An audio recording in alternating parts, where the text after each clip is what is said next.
stopped, like I said, and he's doing this. I was like, what in the freaking heck is that? Well, then he blew me a kiss, and I was like, okay.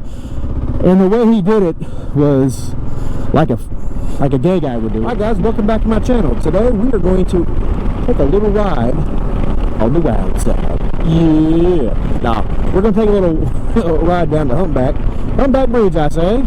Seems like this is a pretty well-known spot. If you've ever been in Covington, you would have seen this by now. A lot of people come here, especially, as you see, right now. I don't know what they're doing. They look like some kids. But there's like only a couple of houses down here, and I don't think that these people live down here. They're probably coming to look at the bridge. Anyway, that is the Humpback Bridge in Covington, Virginia. A lot of history on it. If you're interested in checking that out, Google it.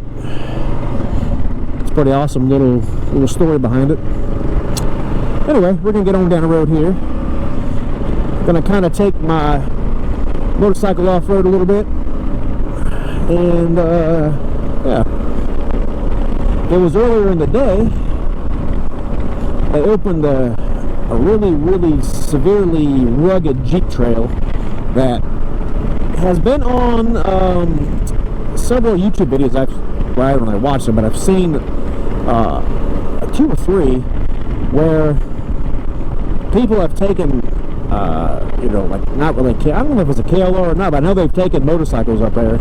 It is pretty treacherous. Now, I don't know that I would go as far as they did, but I like to go on it just to say that I've been on it. Of course, I'm not a huge rock climbing, motorcycle, hill climbing, all that.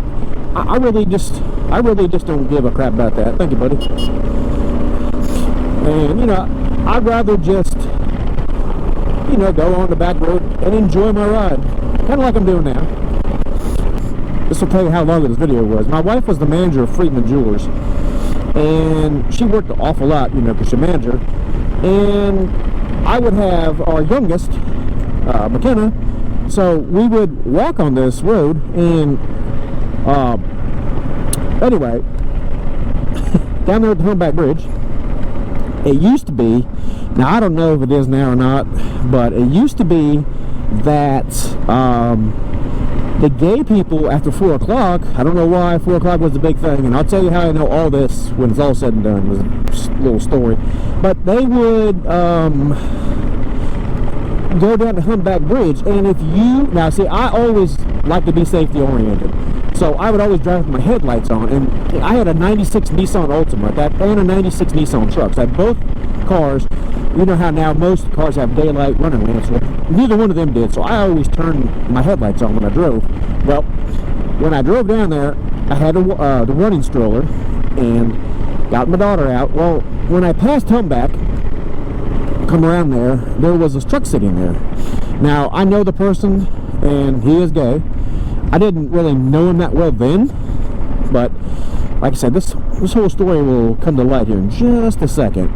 And anyway, I come up to her, I had my headlights on. Well, apparently I had one headlight out, and that was a dead giveaway, and I don't know how or why, but that meant that you were looking for a little side piece.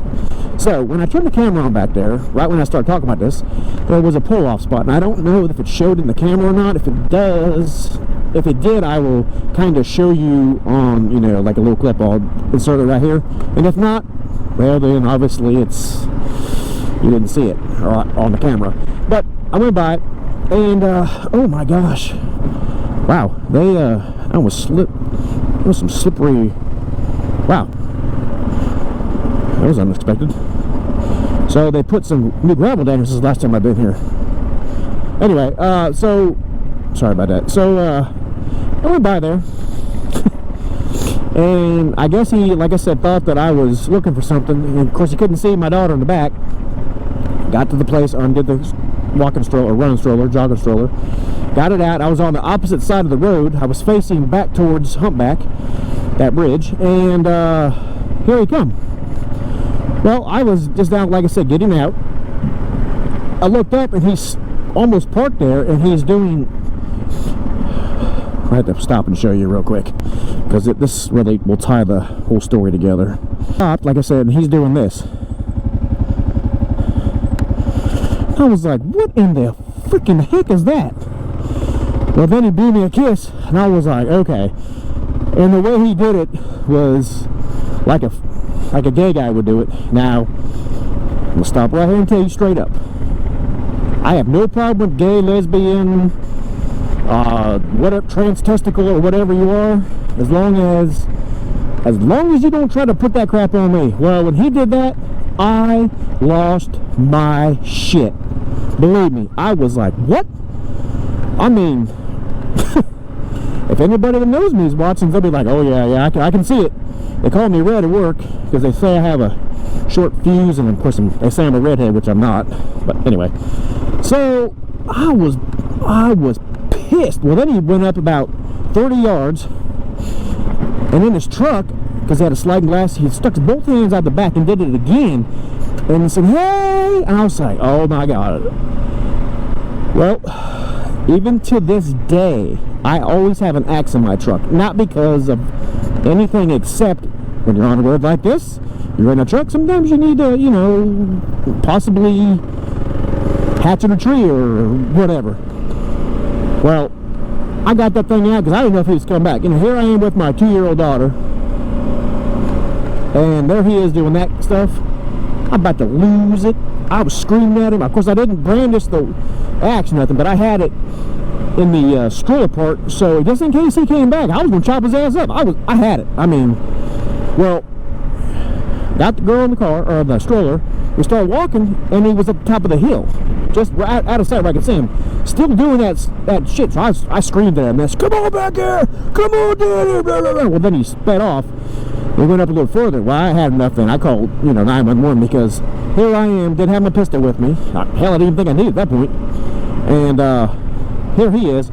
Well, I'm gonna tell you right now, I know, and I still know, a lot of the police officers that are in the county here. Not that it was just because of me, but they literally hauled butt up here because they had no idea. I told him exactly like I told you. Of course, I used some choice words, and I had to stay on the phone with 911. And sure enough, here they come, cops. They saw me, and I told him, hey, I've got this axe, and I'm only, in case he says anything about it, I only have it just because I didn't know if he was coming back or not. They said, that's fine, we understand. We're going to go up and talk to him, and we'll come back down here. Don't leave. So anyway, it was like 15 minutes. I was like, I got to go. Well, I got my daughter in the car, started heading out of there, and here comes the cops. Well, a state trooper came in then and was like, well, what's going on? So I told him. He's like, well, you need to wait here. He called him, and anyway, the cop came, and he was like, you need to press charges. And I was like, do I? So you need to press charges. And I was like, well, I don't really want to. He said, well, why not? And I said, because, after he told me, because he told me, he said, he's gay, and he thought you were looking for, blah, blah, blah. And I was like, well, but he said he does that a lot, and he makes a lot of people mad.